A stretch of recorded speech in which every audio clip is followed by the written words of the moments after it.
Have you ever seen the movie The Station Agent? Is that the one where Tyrion Lannister and Marilyn Monroe have a one-night stand in an old train station building set in the rural beauty that is the state of New Jersey? Yes, and I really enjoy seeing Peter Dinklage and Michelle Williams playing fictional and non-fictional characters on screens made of celluloid or plasma, or neither. Oh dude, totally. The last Blackwater surprise episode of Game of Thrones pretty much told me that Tyrion Lannister should be the king of all kings on that show and for all shows that take place in the future. It was definitely not TV, but was certainly HBO. I did become a bit afraid when he started making that William Wallace-esque speech as Stannis Baratheon and his legions stormed the castle walls of King's Landing. But then in quintessential Tyrion form he ended the seemingly cliched speech with the quote, "Those are brave men knocking on our door. Let's go kill them." My heart disturbingly filled with gleeful laughter, realizing that after 2 seasons he had come from being this drunken clever court jester of sorts to probably the bravest and most self-assured character on the entire show.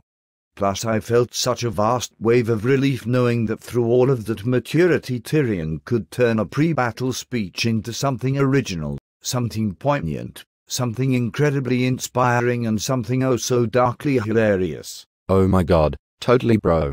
And not to mention that the youngest Lannister sibling, who for all intensive purposes is the most morally sound of the clan, stands maybe 3 feet tall, manages to inspire a bunch of basically paid mercenaries to fight against an enemy much bigger than them. Then cut to the next scene where he totally swoops in from stage right and cuts off a guy's leg that stands taller than his entire body. He seems to become the ultimate warrior king poet, which I totally support, but who knows what will happen in this show. It's terribly unpredictable and I have not read one word of the books which I am very interested in reading, but I sort of don't want to spoil my TV watching self's experience of the same narrative. Does that make sense? Of course, my good man. That is why I am terribly glad that Mad Men is not based on books. That temptation does not exist when it comes to experiencing the story of Don Draper and his Hare Krishna, LSD, Lakshmi and Jaguar-loving cohorts. Apparently Jaguars are really good to Jaguar, but I am a bit surprised how far Joan and the partners at Sterling Cooper Draper Price were willing to go to acquire one.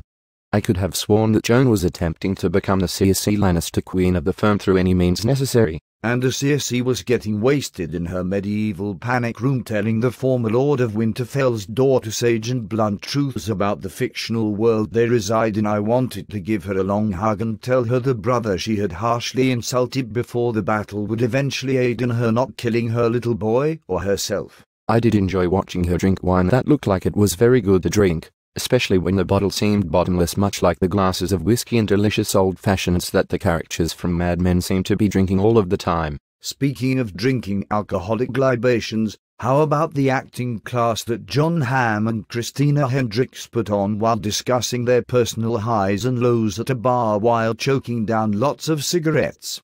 The comfort in which these two interacted reminded me of a thought I had in season 1 of Mad Men. How have these two alpha humans of each sex not hooked up yet? I know. I'm pretty sure that if Don Draper and Joan Harries had a son, it would be better looking than Superman and have the charm and sexual proclivity of Heath Ledger's Casanova character playing Self. But the reason Don and Joan interact so well and effortlessly together is that they have never been together, in any sexual or romantic way.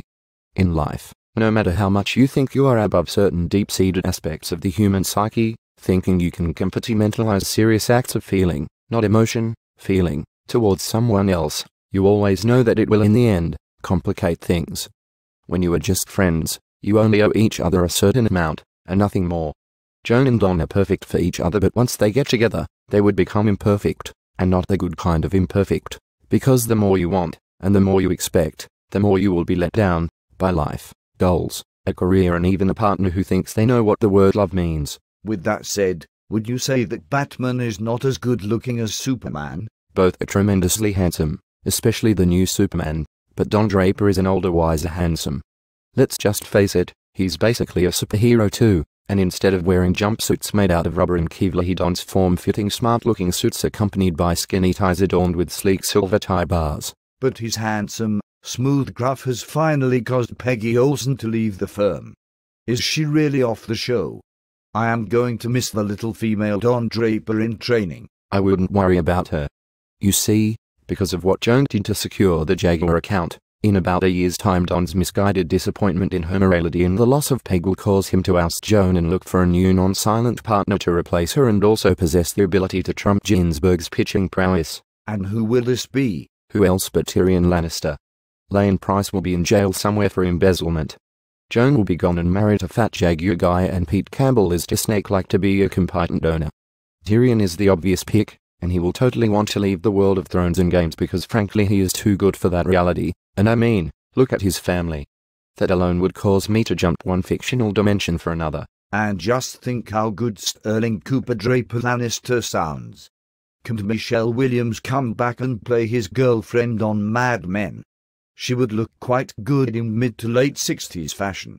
She would give McGann a run for her money, and she can sing too. How does Michelle Williams come up in every conversation we have? It might be because I have been catching up on old episodes of Dawson's Creek, which gives me a realistic example of what sophomores in high school talk like. You mean like the HBO show Girls does for post-collegiate upper-class hipster females who majored in art history or English literature trying to make it in New York City on their parents' dime? You are a Thakunian genius. Let's drink some Magic Hat number 9 beers. Don't worry, they taste good now because they are in cans. I love carbonated liquids that come in a can so much now. I don't know why, but I do. And they are orange.